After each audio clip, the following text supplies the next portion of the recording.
This is Jamie Drummond for Good Food Revolution. I'm joined today by David Babich, who is joining us all the way from New Zealand. How are you today, sir? Good, very good. Nice day here in Auckland, blue sky, heading into winter. Of course. But our winters aren't the same as the Canadian winters. So, Not at all. I don't know. I've been down there in the winter. So we're here today to speak about your family winery. And I believe you are the oldest family-owned winery in New Zealand, dating back to 1916. yeah, my grandfather came over as a young man. By young man, I mean 14. But I think 100 plus years ago, you're a man at that point. He was part of a migration leaving old Europe, and in his case, specifically leaving Dalmatia, part of modern day Croatia. Right. Um, at the time, Croatia was part of the Austro-Hungarian Empire.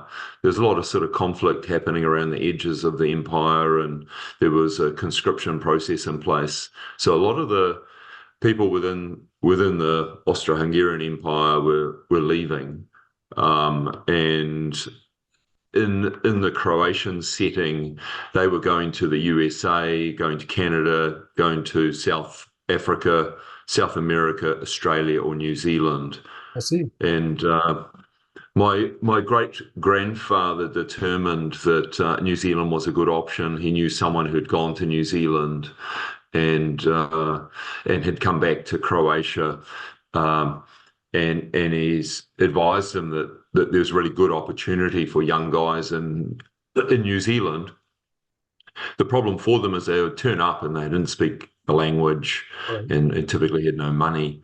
So in the first instance, in 1904, they sent the oldest son, who was 16, which is also sort of the age of conscription. They sent him to New Zealand, and it is quite a thing. It's a one-way ticket. Uh, a 16-year-old gets on a boat to somewhere and is not going to see his parents again and sails out to New Zealand. He has no money, no one's meeting him, and doesn't speak the language, just gets off the boat. And it's like, wow, you know, you walk off a boat and your base plan is I'm sleeping under a tree, and you've got to figure it out. Now, So did he not get into, I believe it was harvesting gum for varnish? it was what they were doing as the landing pad for Croatians immigrating. They'd go right up to the north of the country and dig this fossilized tree sap. The tree is the kauri tree. The sap is 20,000 years old in the ground. It's very crystallized, like it would shatter if you dropped it onto concrete. And the product made of this was a very high grade furniture varnish. So you'd crush it down into dust and mix it with a solvent, and then you had this very high grade varnish. So someone had to dig it out of the swamps, and that's where the Croatians came in. Wow. So my great uncles arrived in New Zealand one by one, but four of them, and followed by my grandfather when he was 14, and he arrived in early April 1910, and up to the gum fields and started getting stuck into digging in the swamps. It was pretty tough work, Yeah. as you'd imagine. It's So this winter was and a summer. repeat, it was a repeat process, and your family kept on sending the young boys out there? Well, they had they had seven boys in total, didn't have any daughters, Right. and and really the objective was is to get these kids out of the country, and it's just going to end badly if we don't.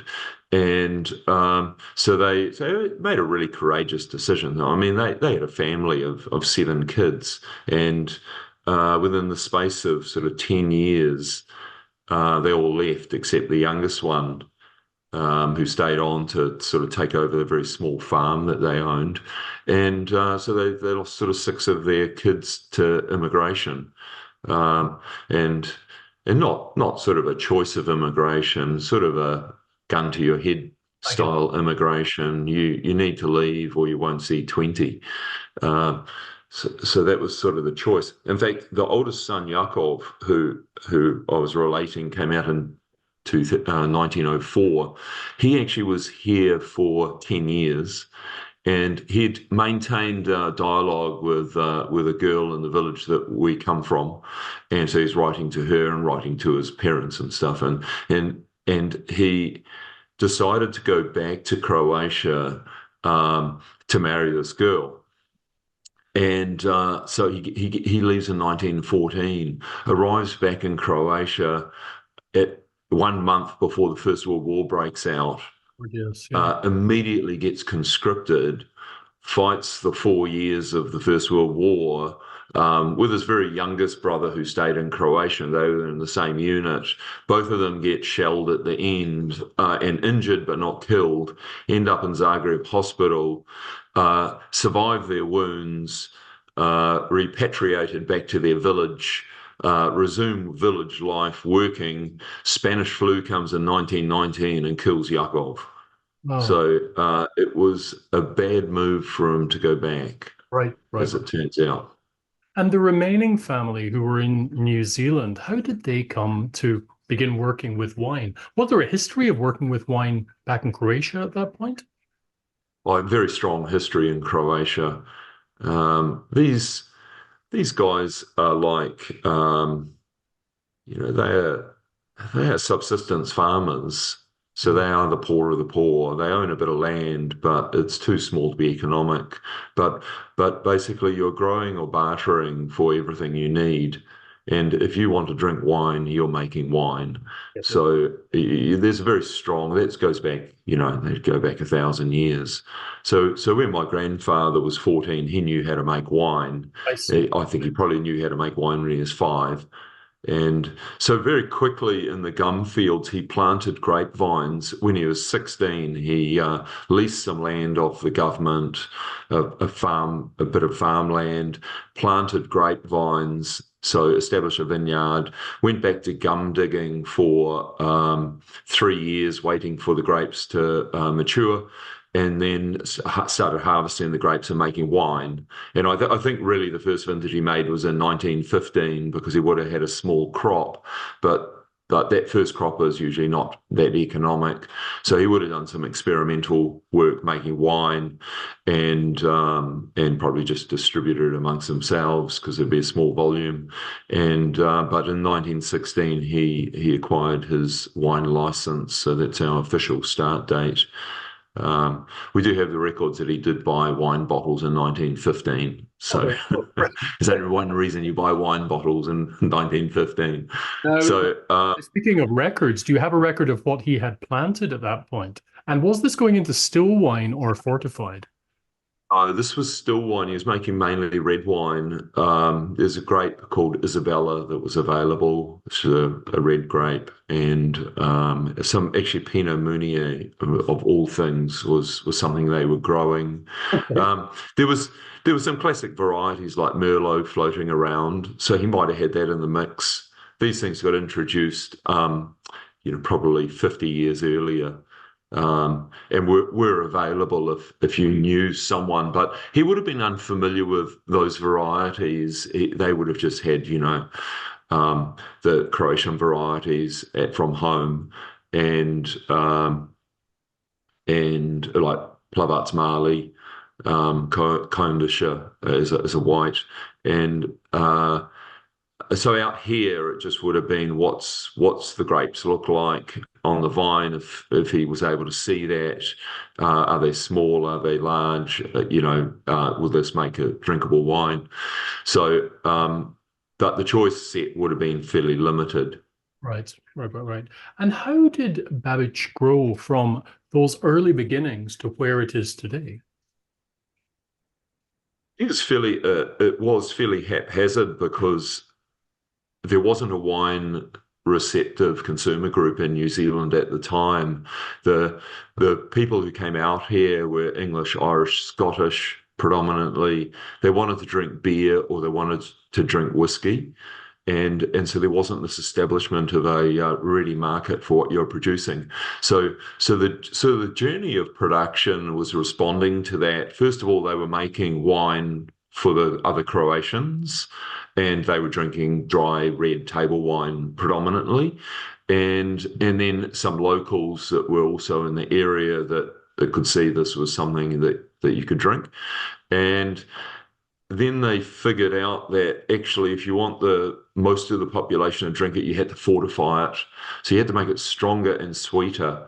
So they cottoned on to that, which wasn't something you'd ever do in Croatia. That was something new. So then they started fortifying wine and making a port or a sherry. And I guess the benefit of port and sherry is it's going to keep better in regards to oxidation. So there wouldn't have been sort of, no one was measuring dissolved oxygen. So you didn't have a DO meter hanging around. And so they fortified it, and they're making fortified wines and table wines, but probably predominantly fortified wines. And they found that you could sell those to the locals and actually generate some income from that. And then time went on. My grandfather noted that when they moved onto the farm they bought this farm in Auckland, in the west of Auckland, in 1911, and they settled the farm in 1919, and so they were transitionary for a little while between the vineyard up north and the vineyard and fruit trees they planted in Auckland. And in 1919, they moved full time down into the Auckland property, and kept going with that, but they had a mortgage on that, and the proceeds from curry gum digging had dried up because they weren't doing that anymore. They were now farming, and so they didn't turn on a revenue line. They just had a cost line, and he said for 26 years they couldn't take £1 off the mortgage. Said it was just so dire. They were having meetings, the brothers, around the table of, do we walk away? And really what they got to was, there's nothing to go to. You have to hang on. So they were scratching around and doing other work outside of the farm, working long hours. My grandfather had of all things, he had a milk run where you'd pick up the farm pails of milk. So you go around the district with a horse and cart, pick up the milk pails, which are those, you see them in an antique shop, big metal jug. And the farmers would milk into these jugs, tip it into these jugs, and you'd come around, they'd be at the front gate, and you just pick them all up and get back to the depot where they would put them into a smaller format and distribute them to consumers. And he said that for 10 years, he was up before the sun. What it involved, and this is just a tougher prior generation. Yes. It involved getting up at 3 a.m. and going getting the horses, shackling them up, and starting the run by 4 a.m. Back at the depot by sort of 6 or 6:30, back at the farm for 7 o'clock to have breakfast, and then by sort of 8 o'clock you're on the farm and you're doing a full day's work. And then you're going to bed probably by 9 to wake up at 3. So was the milk run at this point subsidizing the farm and keeping it running? Yep. That was just other income. You're trying to keep things ticking. And remember, we're post First World War. New Zealand was crippled by this. Yep. Very difficult time for the country, for the population, for the economy. So New Zealand was in pretty bad shape because we lost most of our young workforce, and then go into the Depression. So from the 20s, which was difficult, into the 30s, which was difficult, and then go into a Second World War. So it was a particular period of a very difficult time to set up and establish a business. And what my grandfather said is they were always lacking cash flow in the business. It was always sort of very hand to mouth. But the core problem was people weren't really taking to wine. They still wanted to drink beer and whiskey. And during the Second World War, there was US soldiers fighting the Pacific were posted near the winery about 2 miles away, in a sort of rest and recover, recuperate rotational thing. And in the US Army, there was a number of Mediterranean groups, pretty Yeah, much the Italians and the Greeks, and these guys wanted red wine. I see. So what started happening in about 43 is you had these guys driving up to the winery in Willie's Jeeps and buying wine with USD. And he said that all of a sudden you had some liquidity and you could start reducing the mortgage. Wow. So it's quite a bizarre thing. You've got a conflict that was terrible in every way, and but some change in fortune occurs as a consequence of it. And they made a lot of friendships out of those visits with these guys, and then they would just disappear because they've been rotated back on, and they are back up to fighting their way through the Pacific with New Zealand and Australia. New Zealand forces are up there at the same time, and so. They had all of a sudden there's a bit of cash flow in the business. My father joined my grandfather in 1947. He Okay. worked in the business for 72 years. His next birthday is 92 in about 1 month's time, and so he's retired. But uh,